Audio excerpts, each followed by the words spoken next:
The ancient history of humanity is a story far more intricate than we often imagine. Millions of years ago, our ancestors began a journey that would shape the world as we know it today. 7 million years ago, a single chimpanzee took a bold step, literally.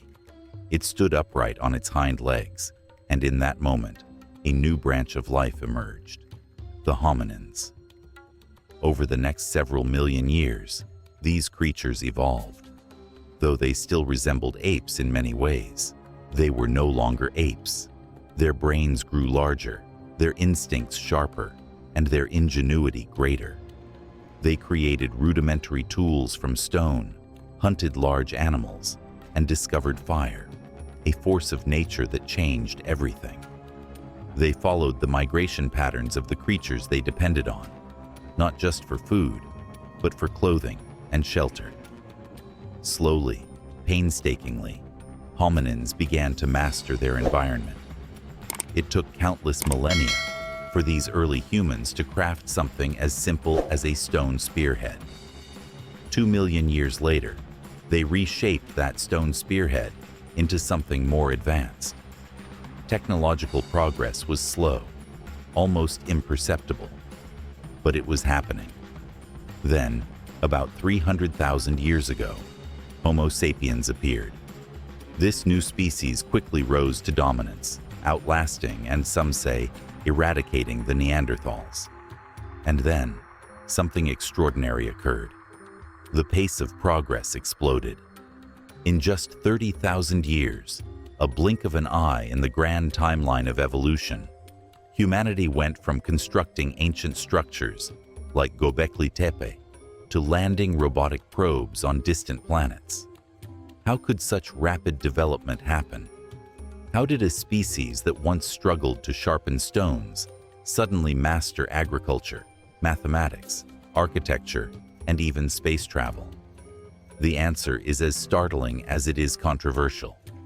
Humanity didn't evolve on its own. Ancient texts from Sumer, Egypt, India, and even the Bible suggest something else entirely. They speak of beings who descended from the heavens, beings of immense power and intelligence who intervened in human development.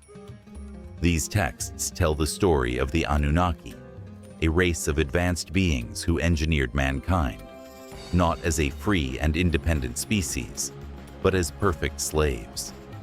Designed to serve their creators, humans were crafted with precision, purpose, and potential. But the story didn't end there. Over time, the slaves rebelled. They yearned for freedom, for autonomy. And so, a great war began. Our creators sought to destroy us, unleashing a catastrophic flood meant to wipe us from existence. Yet somehow, humanity survived. And in surviving, we thrived. From Sumerian texts to Egyptian hieroglyphs, from ancient Indian myths to Native American legends, the story remains the same. The gods and men, forever intertwined in a saga of creation, rebellion, and resilience. Now, imagine the backdrop of this cosmic tale, the cradle of civilization itself, Mesopotamia. Long before the Great Pyramids of Egypt reached for the heavens, and millennia before Stonehenge stood as a silent sentinel on the plains of England, there flourished the ancient civilization of Sumer. This was no mere gathering of people. This was the world's first empire, a sprawling, sophisticated society that laid the foundation for almost everything we take for granted today. The Sumerians were pioneers in every sense of the word. They invented writing, creating the first cuneiform script that allowed human knowledge to be preserved and shared across generations. They gave us the wheel, a revolutionary innovation that transformed transportation and engineering. They built the first sailboats, opening new horizons of exploration and trade. And they revolutionized agriculture with the invention of the plow, coupled with intricate irrigation systems that brought life to the arid plains of Mesopotamia. But their achievements didn't stop there. While the Greeks are often credited with the idea of city-states, this concept was born in Sumer. Their civilization was organized into independent city-states, each governed by its own ruler, who in turn answered to a central king. This hierarchy was enshrined in one of humanity's earliest legal codes, the Code of Ur-Nammu. Mathematics? The Sumerians had already mastered complex calculations, laying the groundwork for geometry and astronomy. They understood the rhythms of the cosmos, tracking celestial movements with precision that would awe even modern scientists. Their contributions were vast and far-reaching, shaping the destiny of civilizations that came long after their own decline. Yet, for all their brilliance, the Sumerians themselves spoke of their achievements as gifts from the gods. They believed their knowledge was not entirely their own, but a legacy granted by those who descended from the skies. These divine benefactors, they claimed, taught them the secrets of the stars, the patterns of the seasons, and the mysteries of existence itself. So, what does this mean for us today? Were the Sumerians simply weaving myths to explain the unknown, or were they recording fragments of a forgotten truth? The Annunaki, the Great Flood, the celestial architects of humanity. Could these stories hold a kernel of reality? We stand at the crossroads of history and mystery. The story of mankind is not just a tale of survival and ingenuity. It's a puzzle, one whose pieces span the ancient world, from the dusty ruins of Sumer to the sacred texts of countless cultures. And as we piece it together, we may find that the truth is far stranger and far more incredible than we ever imagined. Did you know that some of the tools we use to measure time and space today, like the division of a circle into 360 degrees or a 60-minute hour, can be traced back thousands of years to the ancient Sumerians? Their advanced understanding of astronomy and mathematics still leaves a profound mark on our world. The Sumerians are often credited as the first known civilization, emerging approximately 7,000 years ago. You've probably heard this before. It's common knowledge. But here's something to think about. Modern humans, or Homo sapiens, have been around for at least 300,000 years. Now take a moment to reflect on how far we've come in just the last 7,000 years. From the invention of writing to landing a man on the moon, it's an astonishing leap. But wait, doesn't this timeline leave us with an unsettling question? What was humanity doing for the 293,000 years before Sumer? Why did technology stagnate for so long? And why did we suddenly experience an explosion of progress after Sumer appeared? To find answers, we need to turn to the ancient texts of the Sumerians themselves. These writings tell a story so extraordinary, it challenges everything we think we know about human history. According to the Sumerians, the answer is simple. Humans weren't idle during those millennia. They were busy. Very busy. They weren't farming or building civilizations. They were working. And what kind of work? Mining. Deep underground, in suffocating darkness, humans toiled endlessly. Not for coal, not for iron, but for something far more precious. They were mining for gold.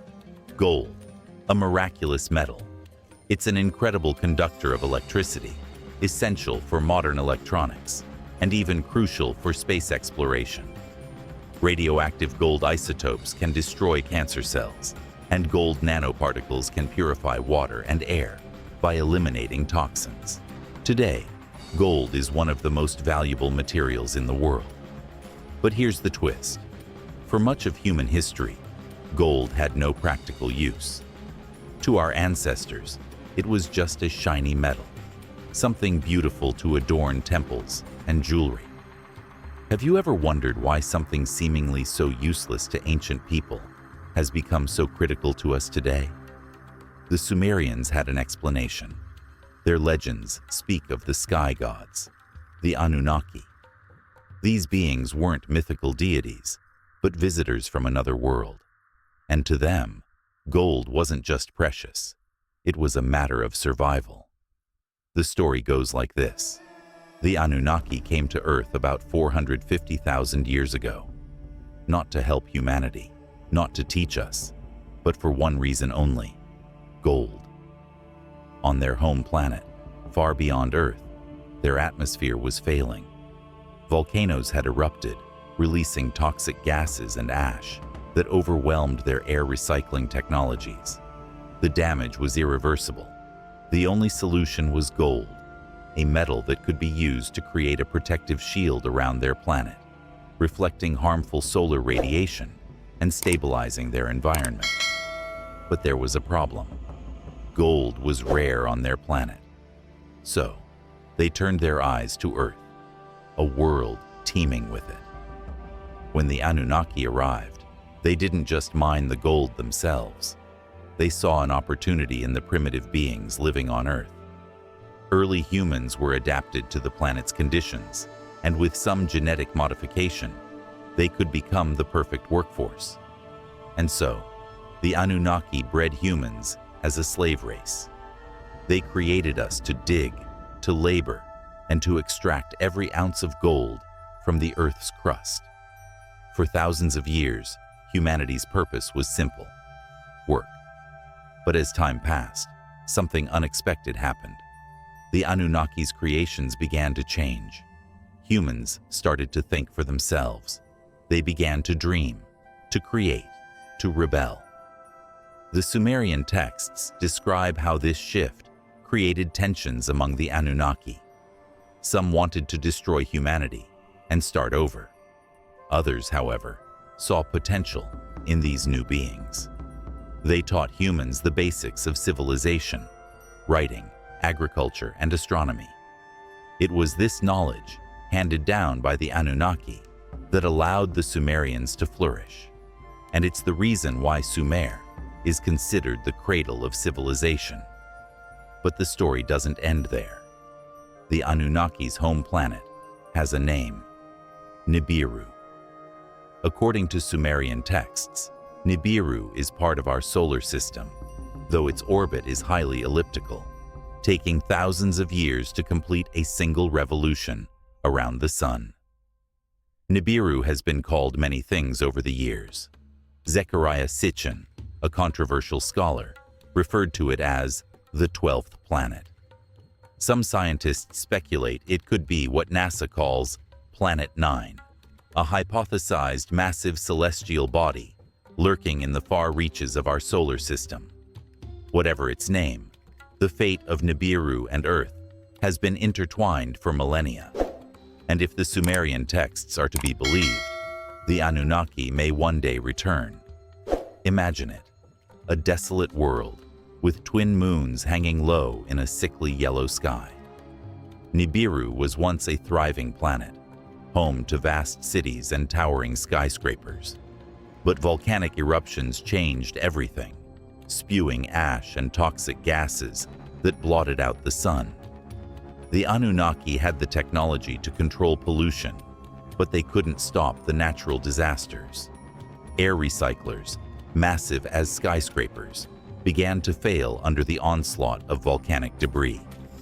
As the atmosphere crumbled, life on Nibiru grew desperate. In this moment of crisis, a young and ambitious leader named Anu rose to power. His name wasn't actually Anu. It was a title, passed down to the ruler of the Anunnaki. Anu's mission was clear: find a way to save his people. The search for gold led them to Earth. But it wasn't just the discovery of gold that would shape the destiny of the Anunnaki. It was the creation of a new species, a species that would one day surpass its creators. The story of the Anunnaki raises profound questions about our origins. Were we truly created to serve another race? Is gold's incredible value today a mere coincidence or a clue to a much larger truth?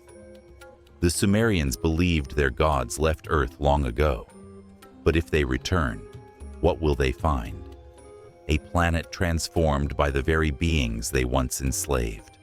A species that has reached for the stars, building on the knowledge they left behind. Perhaps in the end, the story of the Anunnaki isn't just about the past, it's about the future. In the vast reaches of space, the stars once burned brilliantly, their light serving as celestial guides for ancient civilizations. The Anunnaki, a race of extraordinary beings, had mastered the art of astronomy.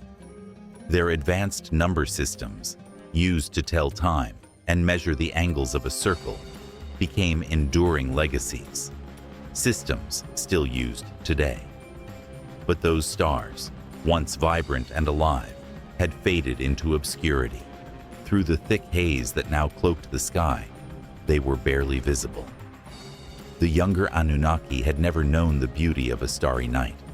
They had only heard stories told by the elders.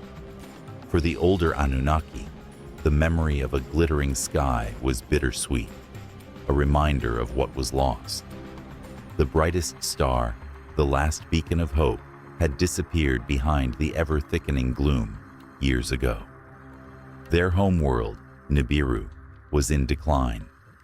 In the cities of Bu, towering spires of ancient architecture loomed over desolate streets. Grand avenues, once lined with exquisite sculptures and fountains that shimmered in the light, now stood silent. These marvels of craftsmanship mocked the Anunnaki, a painful reminder of a bygone era of prosperity. The gardens, once bursting with rare and exotic flora, were now lifeless and brown. Once vibrant landscapes had turned to barren wastelands, victims of an ecosystem spiraling toward collapse. The Anunnaki were running out of time. Their world was dying, and they knew it. Anu, their wise and revered leader, had assembled the greatest minds of Nibiru to confront this crisis. The brightest scientists, scholars, and visionaries worked tirelessly, poring over ancient texts and conducting endless experiments. But the outlook was grim. The atmosphere of Nibiru was deteriorating, and every solution seemed out of reach. Then one day, hope burst into the room. Enlil, Anu's son, entered with a fiery determination. "Father," he declared, "I know how we can save our planet." His words ignited a flicker of hope in the hearts of those present. The solution lay not in complex theories or intricate machinery, but in gold. The scientists had discovered that this rare and precious metal could reflect and absorb harmful radiation when suspended in the atmosphere. Gold, they realized, could stabilize their planet's failing atmosphere. It was a revolutionary idea, but it was far from easy. The gold they needed was scarce on Nibiru. To save their world, they would have to look beyond their planet, to the far reaches of the solar system. Expeditions were launched to search for worlds rich in this invaluable resource. Probes were sent out, scouring nearby planets, moons, and asteroids. But years passed, and the missions yielded nothing. The probes returned with data on volcanic wastelands, toxic gases, and barren rock, none of which could save their planet. Just as despair was beginning to take hold, a breakthrough arrived. One of the probes reported an astonishing discovery. Not only was there gold on a distant planet, but this planet also held abundant resources necessary for life. The Council of Elders convened to hear the findings. Anu, along with the elders Ani, Anana, Nares, and Utu, listened intently as Enlil presented the data. "There is a planet," Enlil began, "very close to a yellow star. It is rich in gold and has liquid water in great abundance. Its atmosphere is thin, thinner than ours, but it is protected by a strong magnetic field that shields it from radiation. It's the third planet from the star." Anu's eyes widened as he realized which planet Enlil referred to. It was a world the Anunnaki had long observed from afar. They called it Kai, though it would later come to be known as Earth. Earth was small compared to Nibiru, and it orbited its star quickly. While Nibiru took 3,600 Earth years to complete one orbit, Earth completed its revolution in just 1 year. Yet despite the differences, Earth seemed perfect, a beacon of hope in their darkest hour. The timing was fortuitous. Nibiru was on a trajectory that would soon bring it closer to Earth than it had been in millennia. Anu urged the council to act immediately. "The journey will be perilous," he warned, "but we must depart at once. This is our chance to save Nibiru." Yet Enlil, always cautious, raised a concern. "Father, Earth is not empty. It is teeming with life, including intelligent creatures. Though they are still in the early stages of their development, these beings are bipedal like us. They resemble us in form, but are much smaller, perhaps half our height." The council murmured in surprise. Annunaki stood between 12 and 15 feet tall, their towering frames a result of Nibiru's relatively weak gravity. Earth's stronger gravity, by contrast, had shaped its life forms to be smaller and sturdier. Despite their diminutive size, Enlil described these Earth beings as remarkably similar to the Anunnaki. They had 2 arms, 2 legs, a head with eyes, a nose, and a mouth, features that mirrored their own. Anu leaned forward, his expression grave. "Do these creatures pose a threat to us or our mission?" he asked. Enlil hesitated before replying. "They are primitive, but they are also violent. Some of them consume animal flesh, a concept foreign to us. They have no use for gold, but they may perceive us as a threat. Their lack of technology makes them vulnerable, yet unpredictable." The council sat in heavy silence. The mission to Earth was fraught with uncertainty. The Anunnaki were a proud and advanced people, yet their survival now depended on this gamble. Would Earth be their salvation or their undoing? One thing was clear: the Anunnaki had no other choice. The journey to Earth would begin, and with it, a new chapter in their civilization's history. Their planet's future hung in the balance. Gold was their last hope, and Earth was their last chance. Beyond wood and stone, the tale of the Anunnaki and the Aigi.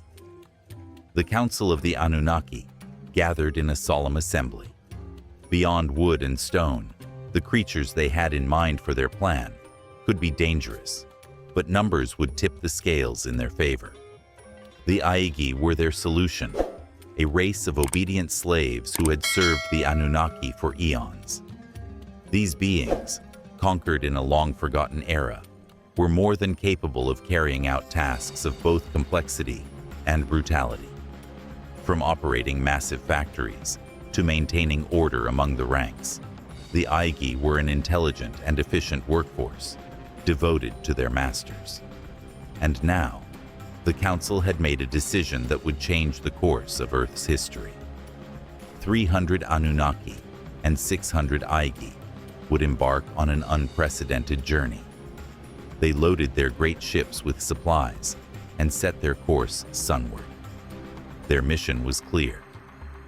The fleet first made a brief stop on Mars before continuing toward their destination, Earth. As the ships reached orbit, the crew gazed down in awe. Below them was a breathtaking planet, alive with colors and motion. Vast, glimmering oceans stretched across its surface, broken by vibrant green lands and swirling white clouds. Earth was teeming with life. Birds filled the skies, animals roamed the land, and the seas pulsed with mysterious creatures. For a moment, there was silence among the Anunnaki. Earth's beauty left them stunned, but their awe was tinged with sorrow. Their home, Nibiru, was dying. Its atmosphere was collapsing, its people were suffering, and time was running out. This mission was their last hope. They had come to Earth for one purpose: to mine gold. a rare and valuable resource that could save Nibiru by repairing its atmosphere. A few ships remained in orbit, while others descended to scout for a suitable landing site. After thorough exploration, they chose the lush, fertile plains between two mighty rivers, the Tigris and the Euphrates. This region, rich in resources, would later be called Mesopotamia, a Greek word meaning land between rivers. The ships landed, and the Aigi were immediately set to work. These beings, though similar in appearance to the Annunaki, were distinctly different in stature and strength. Towering between 12 and 15 feet tall, the Aigi were immensely powerful, with elongated skulls that set them apart.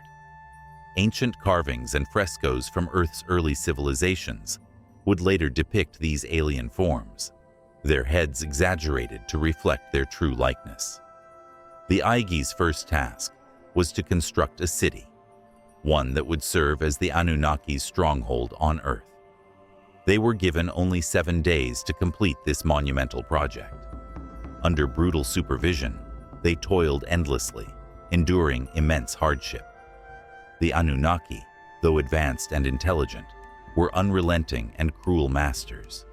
Their demands were harsh, their punishments severe. And yet, the Aigi succeeded. The city was completed on time and was named Eridu. It was to be ruled by Enlil, the son of Anu, the king of the Anunnaki. But the construction of Eridu was only the beginning. The Aigi were then sent to dig deep into the earth, mining gold to fulfill their master's desperate needs. Day after day, year after year, the Aigi labored in the mines. For over 150,000 years, they extracted gold by the ton, filling ships that carried the precious resource back to Nibiru. Enlil, ruling in his father's name, was pleased, but his satisfaction only led to greater demands. The Aigi were pushed harder and harder, their masters using advanced weapons, like particle beams, to enforce their will. Enlil himself struggled with guilt. He hated to see his workforce suffer, but believed he had no choice. Nibiru's survival depended on their labor. Yet, with each passing year, the atmosphere of their home planet deteriorated further, and Enlil's desperation grew. Against his better judgment, he ordered even more gold to be mined, instructing the slave masters to use any means necessary. Torture became a common tool of control, but even the most obedient slaves have their limits. The Aigi, weary from centuries of torment, began to whisper of rebellion. Those whispers soon became shouts, and discontent gave rise to action. Their leader, Atrahasis, emerged as a voice of defiance. Addressing his people, he declared, "For too long have we languished under the yoke of the Anunnaki. Born of the stars, yet condemned to the dark, we shall no longer endure their cruelty. Let us rise and reclaim our dignity. Let us seek the light." The rebellion was swift and fierce. The Aigi turned their tools into weapons, shattered their chains, and took up arms against their masters. The city of Eridu became a battlefield, and the gold mines collapsed under the weight of their uprising. The Aigi fought valiantly, their strength and intelligence making them formidable opponents. But the Annunnaki's superior technology and weaponry ultimately proved too much. The rebellion was crushed, and the Aigi were forced back into servitude.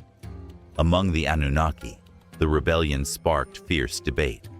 Enlil, enraged by the uprising, demanded harsh punishment.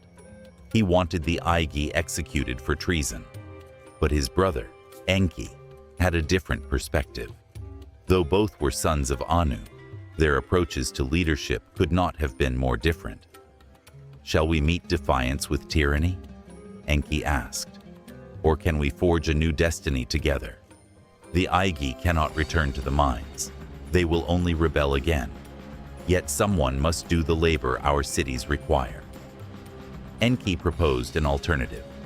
In the forests surrounding the Annunaki cities lived primitive hominids, ancestors of modern humans.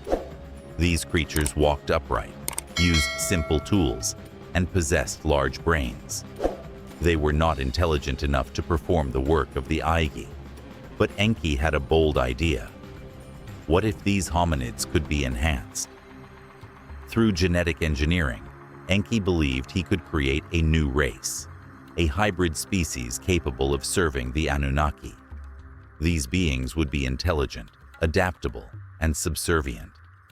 The experiments began, and from these early trials, humanity would emerge. This was the beginning of a story that would shape the destiny of Earth forever. But at what cost? Throughout history, the story of humanity's origins has been shrouded in mystery. Ancient legends speak of powerful beings, the Anunnaki, descending from the heavens to alter the course of human evolution. But why? According to the tales, it all began with an experiment to create a being intelligent enough to serve, yet not so intelligent as to rebel. A creature strong, yet smaller than the Anunnaki themselves. One that could be controlled. The early experiments were conducted in advanced laboratories, blending genetics from the Anunnaki with those of primitive Earth creatures. But the results were far from what they envisioned. Instead of crafting a perfect being, they created horrifying abominations. Creatures like gorgons, cyclopes, banshees, and monstrous two-headed giants. These failed creations were terrifying, and though they were ultimately destroyed, their legends still echo through the myths of ancient cultures. Faced with these failures, the Anunnaki decided to change their approach. This time, they sought to merge their DNA with that of a hominid female, a primitive species already native to Earth. Instead of attempting to grow the hybrid in a lab, they implanted the embryo directly into the female. This method worked. Less than a year later, a child was born, a boy. This child was unlike anything the Earth had ever seen. He looked more like the Anunnaki than the ape-like beings that roamed the forests. They named him Adamu. If that name sounds familiar, it should. Adamu, a name strikingly similar to Adam, the first man in the Bible, means first man in Hebrew. It also translates to from the ground or from the earth. In the book of Genesis, God is said to have created Adam from the dust of the ground, shaping him in his own image. And in ancient Sumerian, Akkadian, and Babylonian texts, we find a similar narrative. Mankind created in the image of the gods, molded from a mixture of divine essence, such as the blood of a god and the clay of the earth. Even the ancient Egyptians tell a story of humanity's creation. In their version, humans were formed by mixing a god's tear with clay. But here's where things get interesting. In these ancient accounts, clay doesn't necessarily mean literal mud. It's a metaphor for life, DNA, the building blocks of all living beings on Earth. Whether it's blood, tears, or another divine substance, the recurring theme across cultures is undeniable. Humanity's origins are tied to the gods, or something beyond the stars. Is this mere coincidence? Or is there a deeper truth buried within these ancient stories? Modern science tells us that there's a mysterious gap in human evolution, a sudden leap from primitive hominids to the advanced and intelligent Homo sapiens. It doesn't follow the gradual progression we see in other species. It's as if humanity appeared out of nowhere, fully equipped with complex thinking, language, and technology. How could this happen? Dr. Ellis Silver, in his book, Humans Are Not From Earth, proposes a controversial theory. He suggests that humans were either brought here by extraterrestrial beings or genetically engineered using alien DNA. He points to several biological anomalies to support this claim. For one, human beings are strangely unsuited to Earth's environment compared to other animals. Why did we lose our fur? Our skin is uniquely vulnerable to sunlight, and without modern protection like sunscreen, prolonged exposure leads to severe conditions like sunburn and skin cancer. In contrast, animals have natural defenses: fur, scales, feathers, or thick skin. Even pigs and elephants, which can get sunburned, instinctively roll in mud or find other ways to protect themselves. But what did early humans do thousands of years ago, before modern solutions existed? Humans also seem unusually prone to illness, disease, and birth defects compared to animals. Think about it. Cats, dogs, and other pets rarely get sick, and when they do, it's often after years of robust health. Meanwhile, humans are plagued by chronic conditions, allergies, and other vulnerabilities from a young age. Then there's the issue of diet. While the earth provides us with an abundance of natural foods like fruits, nuts, and vegetables, humans often crave what's worst for us: salt, sugar, fat, and processed carbs. Why is this the case? Dr. Silver also highlights back pain as evidence that humans might not be designed for Earth's gravity. Our spines seem ill-suited to the planet's gravitational pull, suggesting we may have evolved on a planet with lower gravity. Interestingly, the Annunaki, described as tall, human-like beings, were said to stand between 12 and 15 feet tall. Such a height would be consistent with evolution in a low-gravity environment. And so, the theory unfolds. Humans, potentially engineered by the Annunaki, became a hybrid species. Evidence of their intervention can be traced to around 300,000 years ago, the same time Homo sapiens emerged, coinciding with what's known in ancient Sumerian lore as the Ajiji Rebellion. Returning to the first man, Adamu, the Anunnaki eventually created a female counterpart, Hea. Why? They needed humans to reproduce independently, and they did. The population grew rapidly, spreading across the land. The Anunnaki became humanity's teachers, guiding them in the skills necessary for survival: building homes, cultivating crops, and mining precious resources, particularly gold, which was of great importance to the Anunnaki. So pleased were the Anunnaki with their creations that they allowed humans to visit their sacred garden, a place of unparalleled beauty, which some stories call Eden.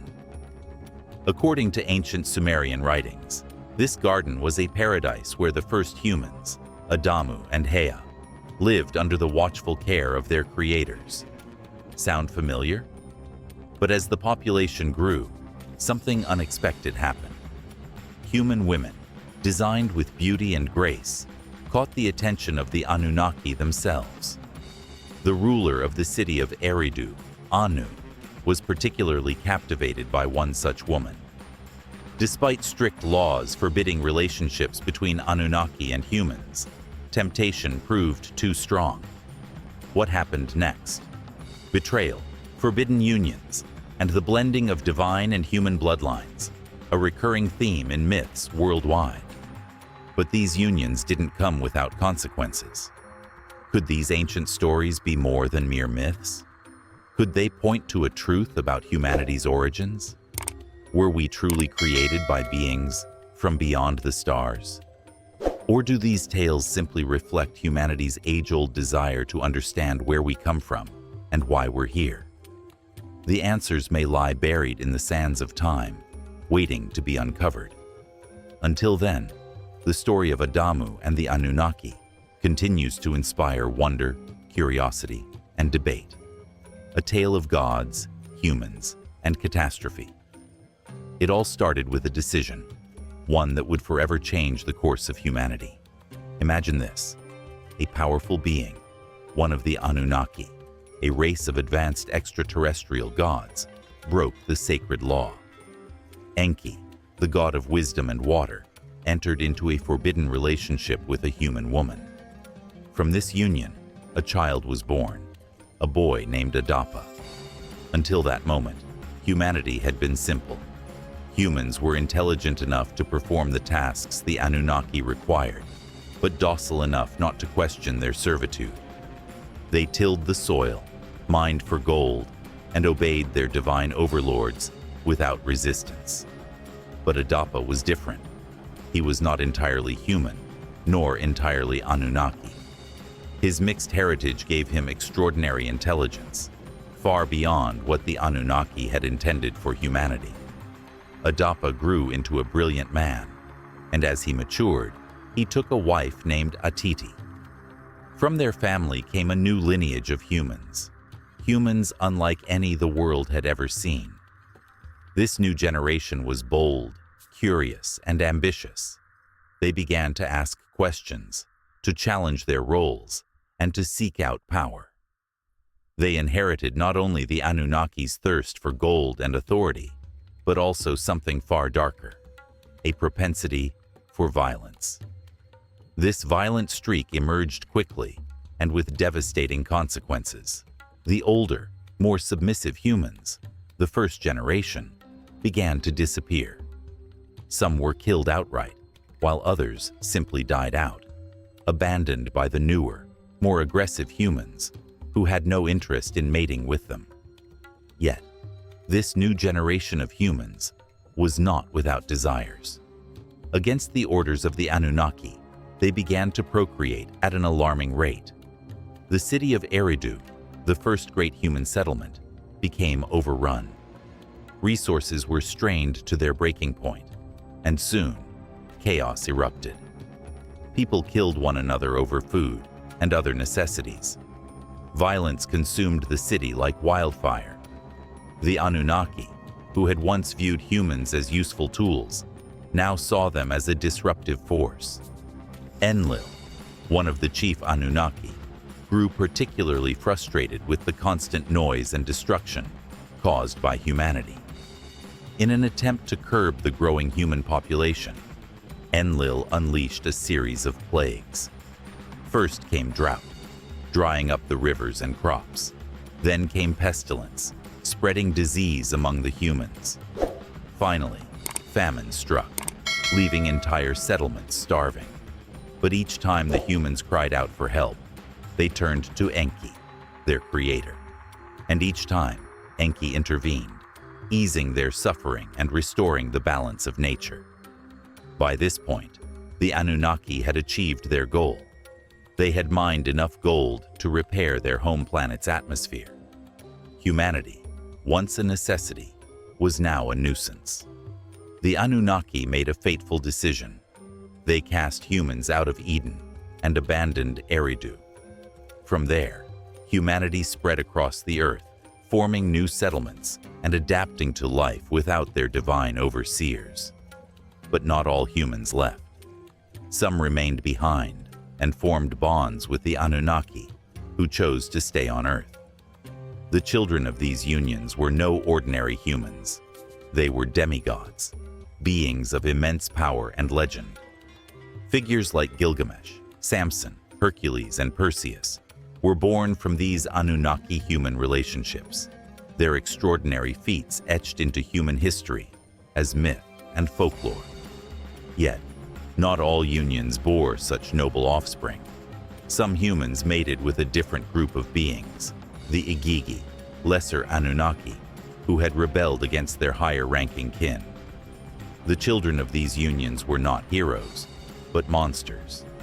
These beings, known as the Nephilim, were giants, cruel and savage.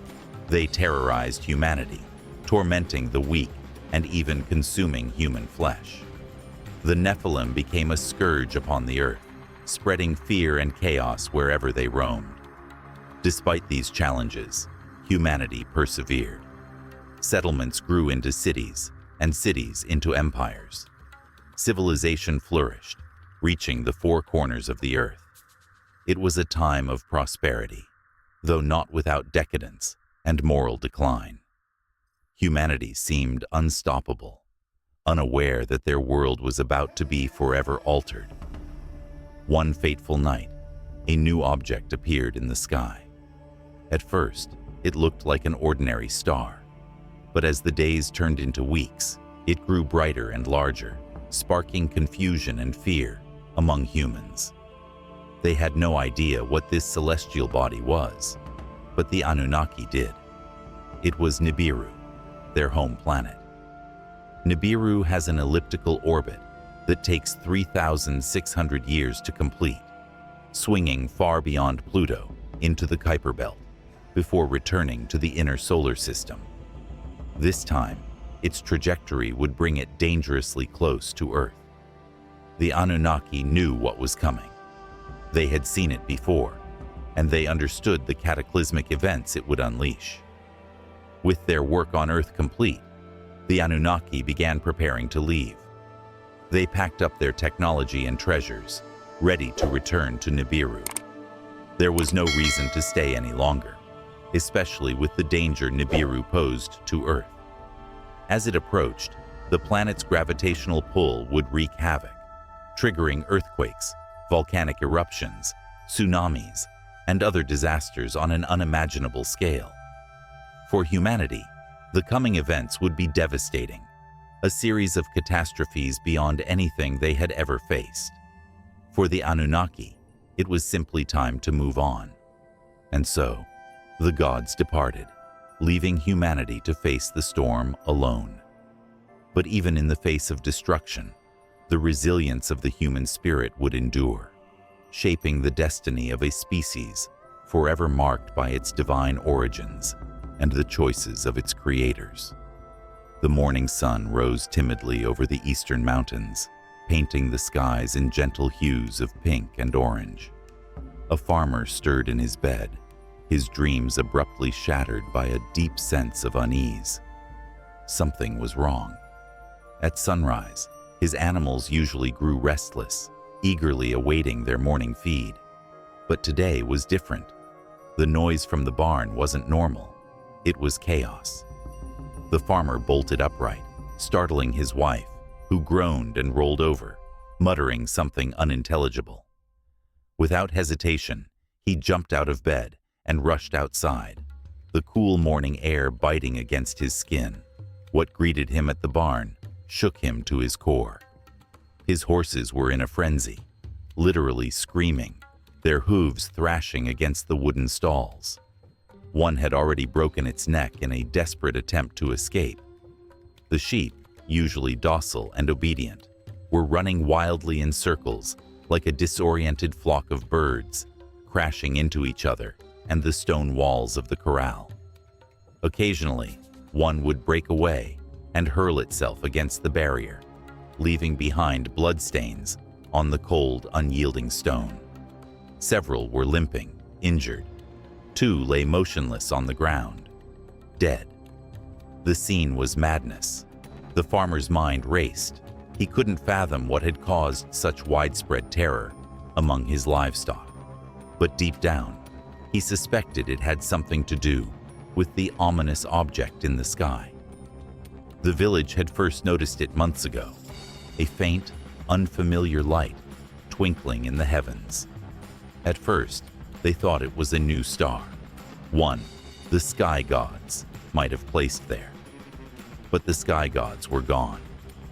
They had left long ago, boarding great chariots that ascended into the heavens, abandoning the people to fend for themselves.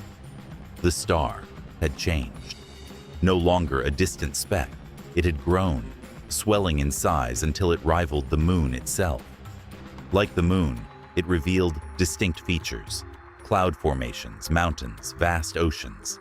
Yet unlike the moon, it was always there, looming in the sky, day and night, an unrelenting and oppressive presence. It seemed to inch closer with each passing day. Or perhaps it wasn't growing closer. It was simply growing larger. The farmer couldn't tell. He didn't want to know. Suddenly, a deafening commotion broke his train of thought. A massive flock of birds took flight from the nearby forest, their wings slicing through the air in a cacophony of screeches. The sound was unnerving. These were not songs of nature. They were cries of fear. He scanned the treetops and the horizon beyond. It seemed as if every bird in the world had taken to the sky, fleeing from something unseen. Then he felt it, a vibration. At first, he thought it was his body trembling. But no, it was the earth beneath him, shuddering in irregular pulses. The farmer froze, his breath catching in his throat. The vibration grew stronger until it became a low, guttural hum that he could feel in his chest. It was a sound so deep, it was almost inaudible, yet it rattled his very bones. A wave of nausea swept over him, forcing him to his knees. He doubled over and retched onto the ground, clutching his stomach as his body convulsed. Then it happened. The world began tearing itself apart. He had experienced earthquakes before, violent, terrifying earthquakes that had left villages in ruins. But this was unlike anything he had ever known. The ground didn't just shake, it rolled and buckled like a ship caught in a violent storm. The barn collapsed in a heap of wood and dust. The farmer turned, his heart sinking as he thought of his horses. He prayed that at least his favorite one had survived. But there was no time to mourn. The earth's violent tremors made it impossible to stand, let alone rescue his animals. And then, the house. The farmer's heart shattered as he watched his home crumble before his eyes, the roof folding in on itself with a deafening crash. His wife and 3 children were still inside. He wanted to scream, but no sound came out. He vomited again, his stomach twisting with grief. He prayed, desperately, frantically, that they had been spared, that they had been taken in their sleep, unaware of the horrors unfolding around them. But then, cutting through the thunderous roar of the earth, he heard her, his wife, screaming. Her voice pierced through the chaos, joined by the wailing cries of his infant child. His legs trembled as he tried to rise, to crawl toward the ruins of his home. But before he could make it, the world seemed to shift again. A deafening rumble filled the air, a noise so loud it drowned out even his own thoughts. He covered his ears, but it was no use. The sound wasn't just heard, it was felt. His entire body vibrated with the sheer force of it. Through the blackening skies, he caught sight of something over the western ridge, the old grassy hill where the ancient olive tree stood. That tree had always been there, shading the graves of his parents and their parents before them. He had always imagined that his own grave would rest there one day, beneath its timeless branches. But now, that tree and everything around it was engulfed in flames. Mountains of fire erupted from beyond the ridge, spewing flaming rocks the size of houses into the air. They soared into the sky like fiery missiles, disappearing into the thick clouds above, only to rain back down moments later. Hundreds of them, no, thousands, filled the air, their black smoke blotting out the sun. The sky, once bright and clear, had turned an ominous shade of black, and the great disk in the heavens was mercifully hidden from view. But the farmer's relief was fleeting. The fiery rocks began to fall closer. Hot coals rained down around him, burning through the tall grass and igniting the ground beneath his feet. One rock struck the barn, setting it ablaze. The flames consumed it in an instant, and the screams of the trapped animals were silenced. The stones grew larger, their shadows stretching across the earth like harbingers of doom. One of those shadows passed over him, and he froze. He didn't need to look up to know what was coming. He closed his eyes, bracing for the inevitable. And in that moment, the farmer understood. There was no escape. This was not an ordinary calamity. This was judgment. The faint shadow stretched long across the ground, growing larger and darker with each passing moment. A man knelt, his hands clasped tightly together in prayer. The stillness around him was heavy, broken only by the distant rustle of leaves. Then, from somewhere far off, he heard a scream, a terrible piercing cry that grew louder as it approached. The shadow spilled over his farm, consuming everything in its path. He looked up, trembling, but before he could comprehend the sight, everything turned to black. The world disappeared into a suffocating void. Far away, a fisherman worked with frantic energy. The ground beneath him trembled violently, as if the earth itself had been struck by an enormous force. The sky above was no longer the serene blue of morning, but a swirling chaos of dark clouds.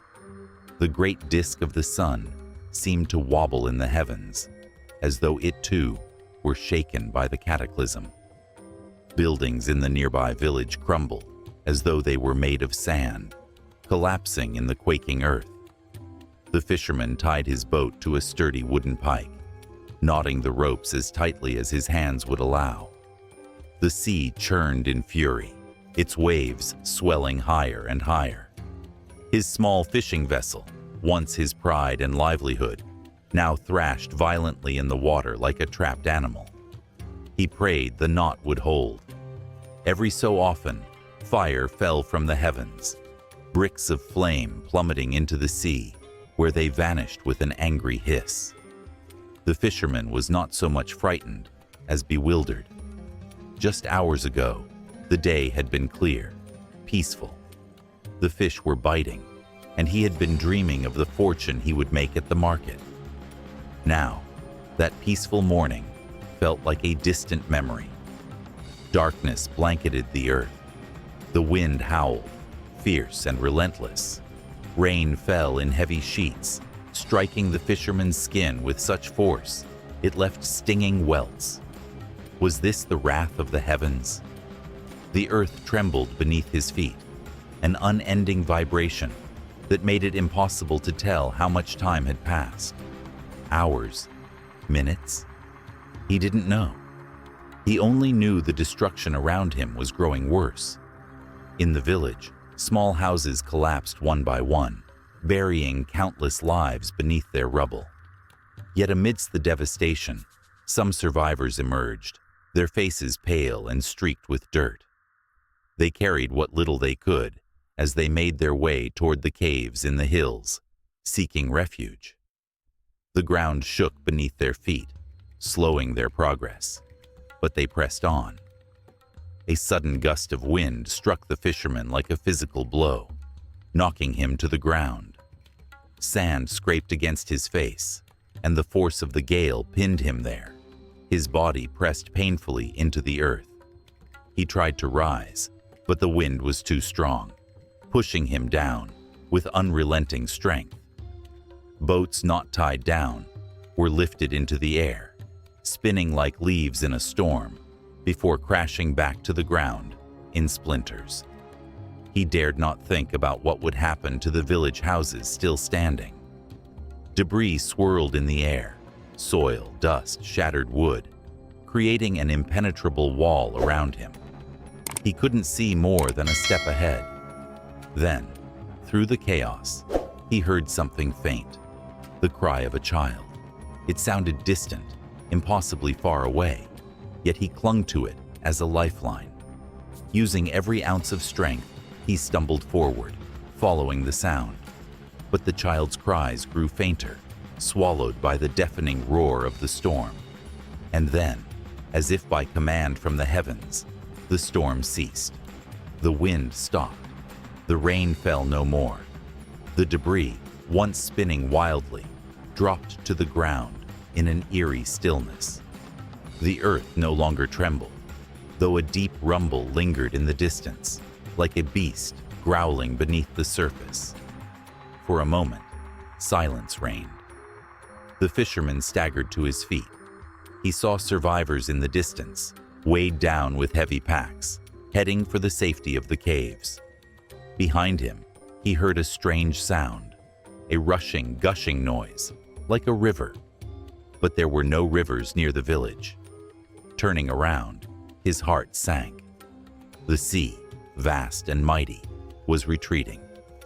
The water rushed away from the shore with unnatural speed, leaving behind a barren expanse of wet sand that stretched to the horizon. Where the ocean once roared, there was now only silence, broken by the flopping of stranded fish, gasping for air. His boat dangled awkwardly from the wooden pike, now suspended over dry land. Thousands of fish writhed in the muck where the ocean had once been. At first, he thought it would be a feast for the birds, but then he noticed something chilling. There were no birds, not a single one.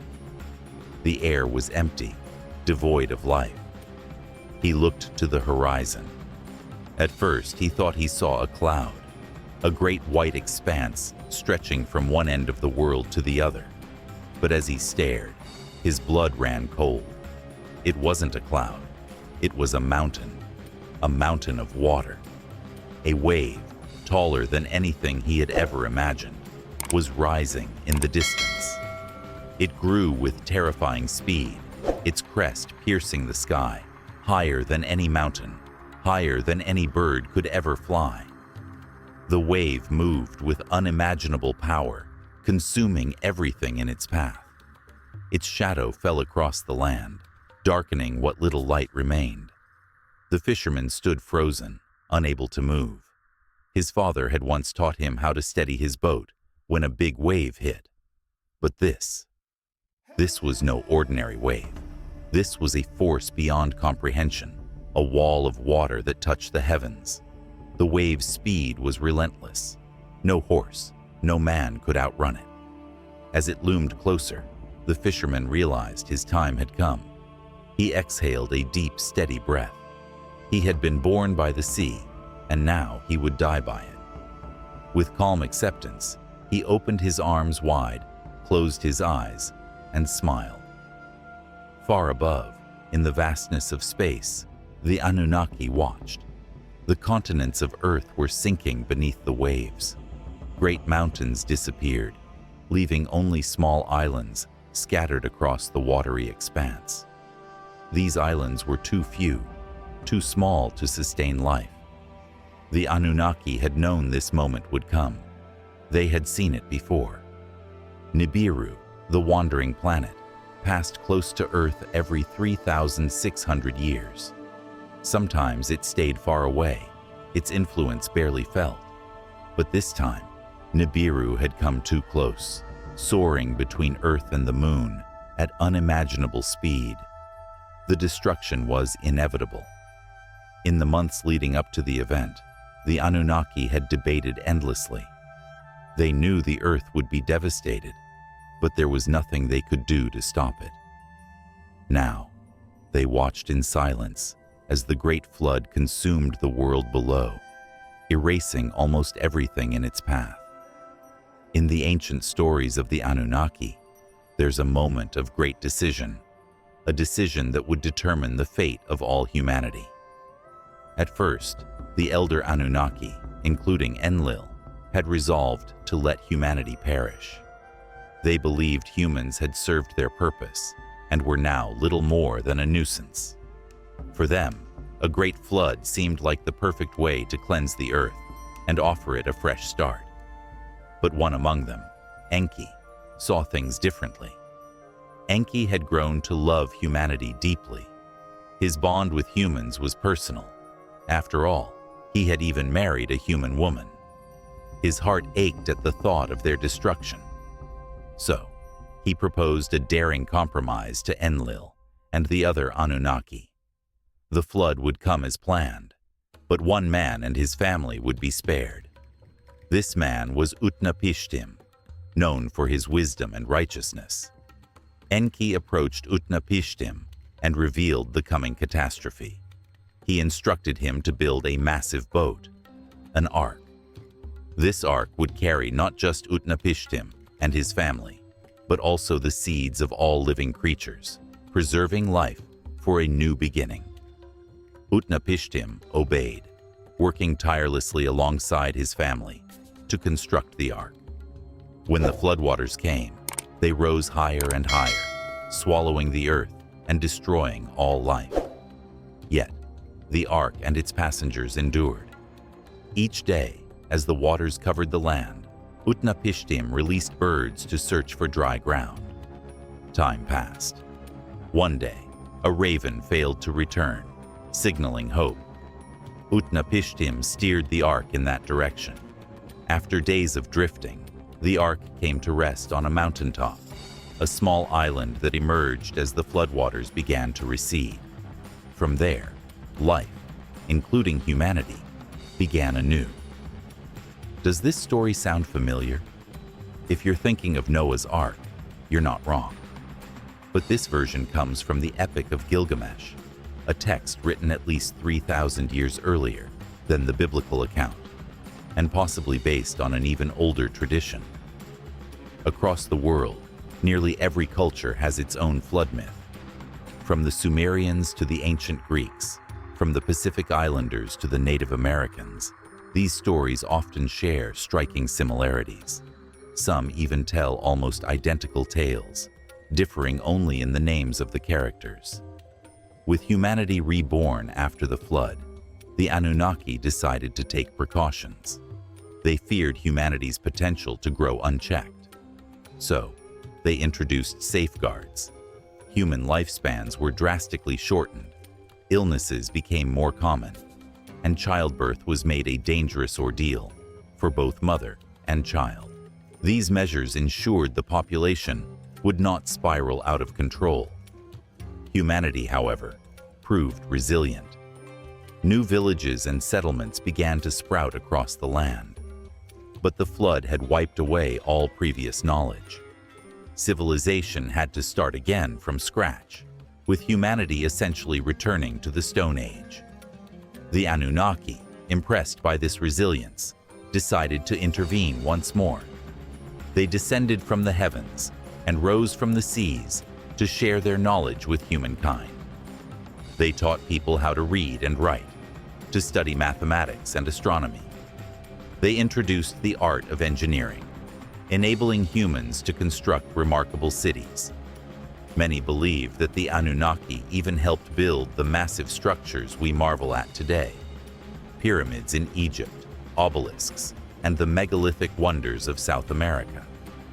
These structures weren't just monuments. They served specific purposes, possibly connected to advanced technologies. Some speculate that figures like Nikola Tesla may have rediscovered fragments of this ancient knowledge. Curiously, the timeline of these events aligns with certain astronomical phenomena. The last time the mysterious planet Nibiru, often associated with the Anunnaki, passed near Earth, is believed to have been around 700 years ago, coinciding with the rise of the Sumerian civilization. Some theories suggest that Nibiru's orbit brings it close to Earth every 3,600 years, occasionally causing cataclysmic events. About 13,000 years ago, at the end of the Younger Dryas period, Earth experienced a massive flood. Could this have been the same flood described in these ancient stories? Was it caused by Nibiru's gravitational pull, or perhaps by a meteor impact or a solar event, as some scientists propose? The oldest written account of the flood story comes from the Sumerians, nearly 7,000 years ago. Their cuneiform tablets, which still survive today, contain a wealth of knowledge about their culture and history. According to these records, the flood described in the Epic of Gilgamesh occurred even earlier than their written history. If the Sumerians were correct, then there was indeed a civilization on Earth before the flood, a civilization that, while not as advanced as we are today, may have witnessed technologies and events that shaped their legends. This is where things get even more fascinating. Ancient carvings and texts from cultures all over the world: India, China, Japan, Egypt, the Pacific Islands, and Native American traditions speak of gods who descended from the skies, gods who created humanity, and gods who destroyed the world with floods, only to help rebuild it. These stories suggest a shared memory of profound events, passed down through generations. As for Nibiru, it is said to be due for another close pass, around the year 2900. Will it bring another cataclysm? Or will it pass gently, leaving Earth untouched? That remains to be seen. But what is clear is that these ancient stories continue to captivate us, challenging us to consider the mysteries of our origins, the fragility of our existence, and the resilience of the human spirit. Humanity has always been on a path of evolution and innovation. As time moves forward, we continue to break barriers and achieve things once thought impossible. Perhaps one day, we'll even discover how to communicate with the ancient sky gods. Could it be possible?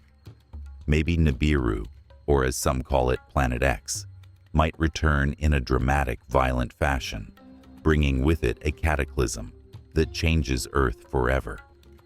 Will such an event wipe out humanity entirely, forcing us to start again from scratch? Personally, I don't think so. Technology is advancing at an incredible pace. By the year 2900, humanity might already be living among the stars. Imagine outposts on the moon, bustling colonies on Mars, and exploration teams drilling into the icy oceans of Europa. By then, we may have mastered asteroid mining, developed advanced ways to harvest resources, and even set up interplanetary refueling stations. Humanity could become a truly spacefaring species, just as we've explored and conquered every corner of the Earth. With enough determination and cooperation, there's no reason why we can't conquer every corner of our solar system too. Even if Nibiru were to destroy Earth, that might not matter as much by then. Why? Because we'll have evolved to become the sky gods ourselves, creators of a new destiny, wielding knowledge and power beyond imagination. This idea ties deeply into the mythology of the Annunaki, the so-called sky gods of ancient Sumerian legend. According to some interpretations, these beings came to Earth from Nibiru, seeking gold to save their own planet.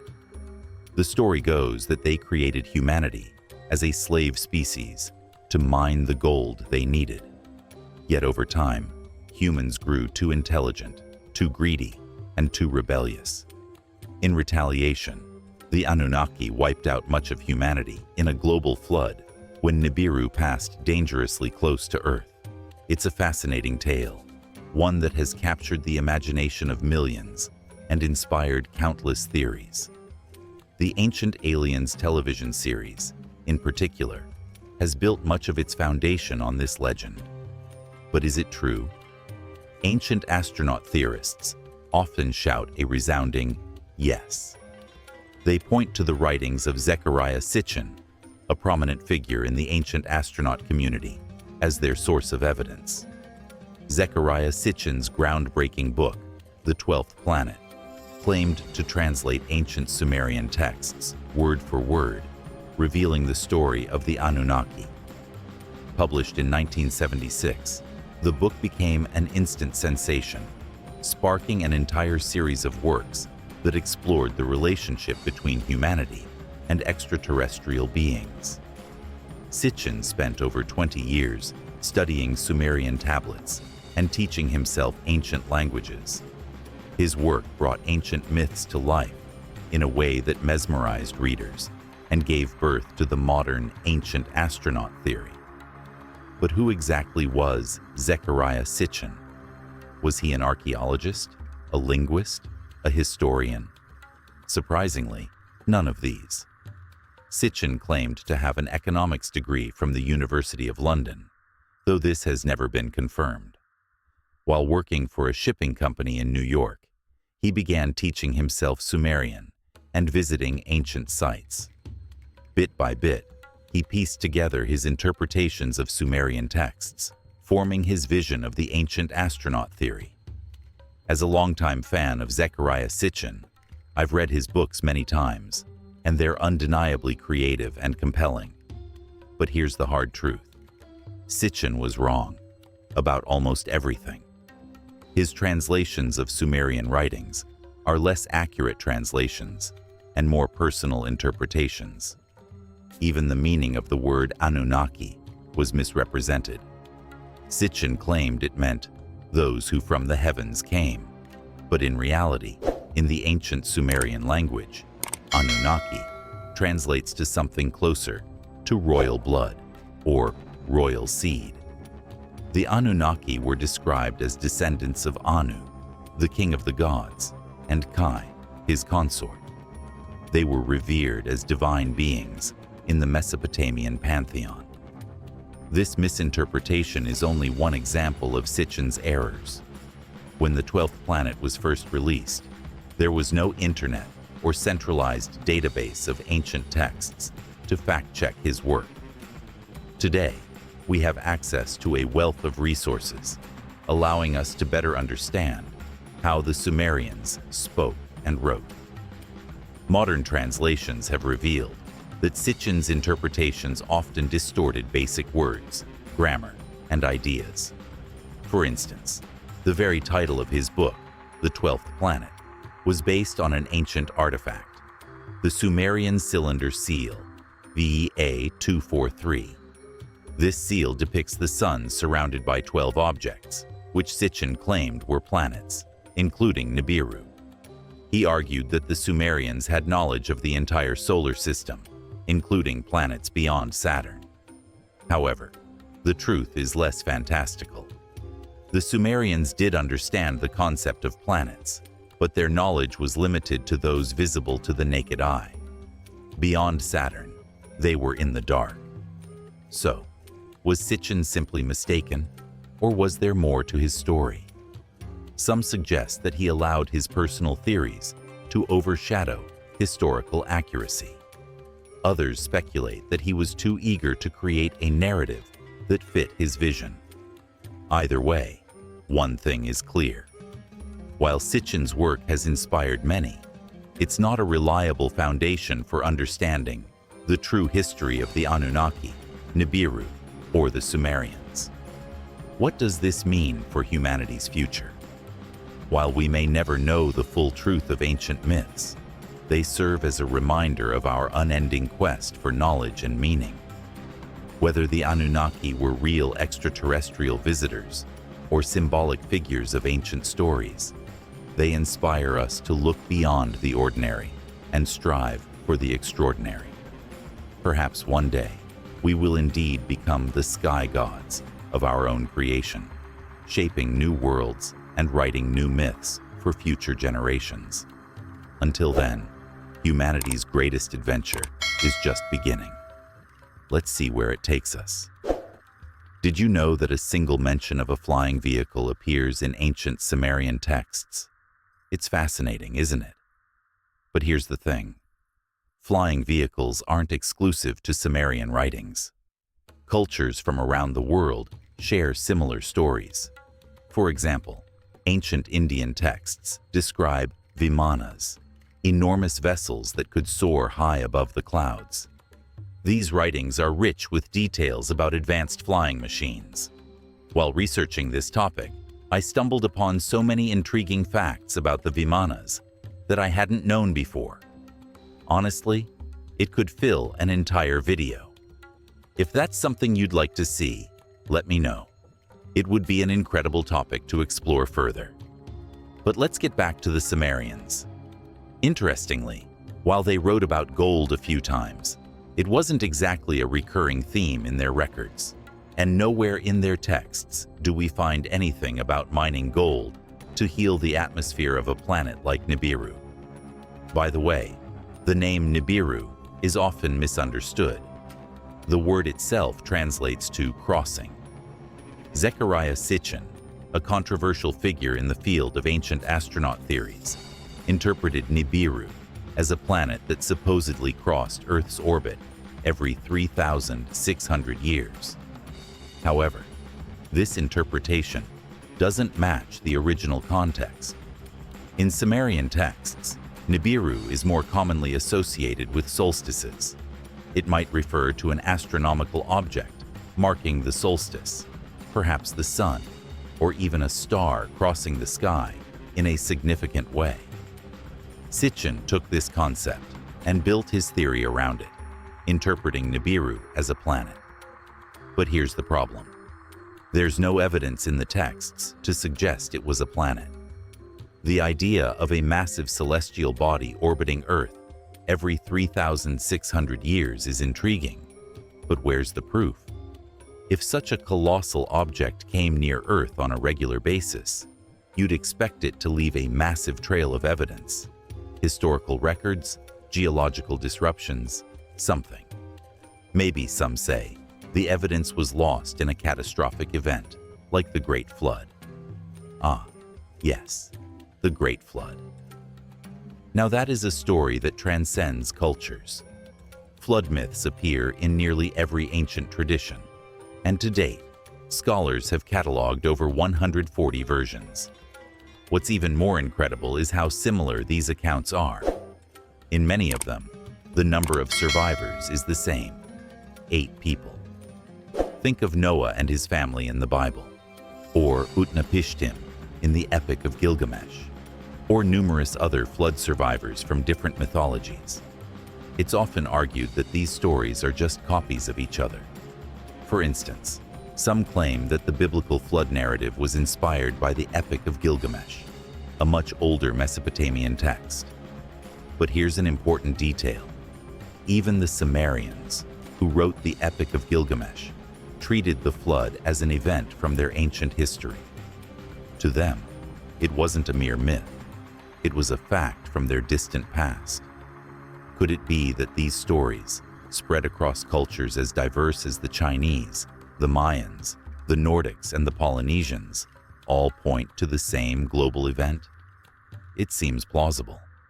After all, these cultures weren't interconnected in ancient times, yet their flood narratives are eerily consistent. Could this shared memory of a catastrophic flood be evidence of a historical event that shaped human history? I think it very well could be. Flood myths aren't the only thing these cultures have in common. Many also share creation stories involving gods shaping humans from clay. Often, the gods add something special, some kind of divine essence, to bring the clay figures to life. In modern terms, that essence might represent DNA, while the clay could symbolize early hominids. Zecharia Sitchin's theories about the Annunaki, a race of extraterrestrial beings supposedly involved in humanity's creation, attempt to explain this as evidence of ancient alien contact. His work, however, is widely criticized as pseudoscience, and many dismiss his ideas outright. So, does that mean the stories of the Annunaki and Nibiru are completely debunked? Not so fast. While skeptics demand hard evidence, physical proof, of the Annunnaki's existence, we can't ignore one striking detail. Cities like Eridu and Ur, once believed to be mythical, were eventually discovered through archaeology. In the city of Ur, for instance, a remarkable tomb was unearthed. It contained the remains of Queen Puabi, a ruler from the first Sumerian dynasty. According to legend, she may have been a human Anunnaki hybrid. Her skeleton is extraordinary, with features that align with descriptions of the Anunnaki, including an elongated skull. The discovery of Queen Puabi's tomb is significant, but it raises more questions than answers. If she truly were part Anunnaki, as some theories suggest, it would place her very close to the time when these beings were said to have created humanity. Her elongated skull has fueled speculation about her origins, and efforts to test her DNA have faced resistance. Predictable perhaps, but frustrating for those seeking answers. Interestingly, elongated skulls aren't unique to Queen Puabi. Similar skulls have been found in various parts of the world, most notably in Peru. The so-called Paracas skulls are among the most famous examples. And here's where things get even more fascinating. Unlike Queen Puabi's case, The Paracas skulls were subjected to DNA testing in 2014. The results? Astonishing. These skulls date back thousands of years and carry genetic markers typically found in the Middle East. That's right. DNA from ancient Peru shows clear connections to Mesopotamia. Now stop and think about that. Peru is on the other side of the world from Mesopotamia. How could such a connection exist? The implications are staggering. Could this mean there was some kind of ancient link between these distant regions? Or perhaps, as Sitchin's followers might argue, does this suggest extraterrestrial intervention? While definitive answers remain elusive, one thing is certain. There is far more to ancient history than we've been taught. The more we uncover, the more questions arise, challenging our understanding of the past. What do you think? Are we piecing together evidence of a forgotten chapter in human history? Or are these coincidences that can be explained away? Whatever the truth may be, the stories of the Sumerians, the Anunnaki, and the mysteries of Nibiru remind us of one thing. The ancient world still holds secrets waiting to be discovered. A mystery beyond science. Nephilim, Anunnaki, and the origins of humanity. In the world of ancient mysteries and hidden histories, there's a story that refuses to be ignored. It challenges mainstream science, stretches the boundaries of belief, and asks unsettling questions about who we really are. This is the story of the Nephilim, the Anunnaki, and the genetic origins of humanity. Let's dive in. Are they the Nephilim? For years, researchers and skeptics alike have debated the strange, elongated skulls discovered in South America. While mainstream science dismisses them as mere genetic anomalies or cranial deformation from cultural practices, some experts believe there's something far more extraordinary at play. Among them is researcher L.A. Marzulli, who argues that these skulls may belong to Nephilim hybrids, descendants of the giants mentioned in the Bible. How is it possible that individuals with Middle Eastern DNA ended up deep in the jungles of South America thousands of years ago? Could these skulls truly belong to the Nephilim? Or perhaps, as some claim, they were hybrids linked to the Anunnaki, those mysterious beings from ancient Sumerian texts who were said to have descended from the heavens. The connections are tantalizing. But what do you believe? Could these ancient stories hold a fragment of the truth? The mystery of Planet 9. Is it Nibiru? Mainstream science may roll its eyes at stories of Nibiru, the supposed planet of the Anunnaki, but new discoveries keep adding fuel to the fire. In 2015, researchers at Caltech uncovered evidence of a massive object lurking in the farthest reaches of our solar system. Dubbed Planet 9, this celestial body is said to be about the size of Neptune and follows an orbit so elliptical that it stretches far beyond Pluto. Photographs of the planet haven't been captured yet, but its presence is undeniable.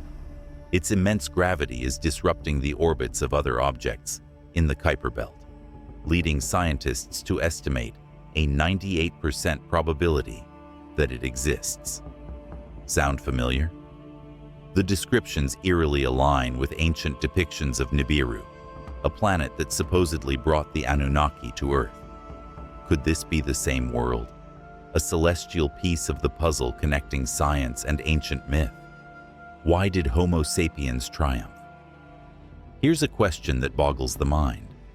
Why did Homo sapiens, our species, dominate the planet, while other human species like Neanderthals, who were just as intelligent and physically stronger, vanished? Neanderthals weren't the primitive cavemen we once imagined. They built societies, created art, played music, and even waged organized wars. By all accounts, they were a match for us in every way.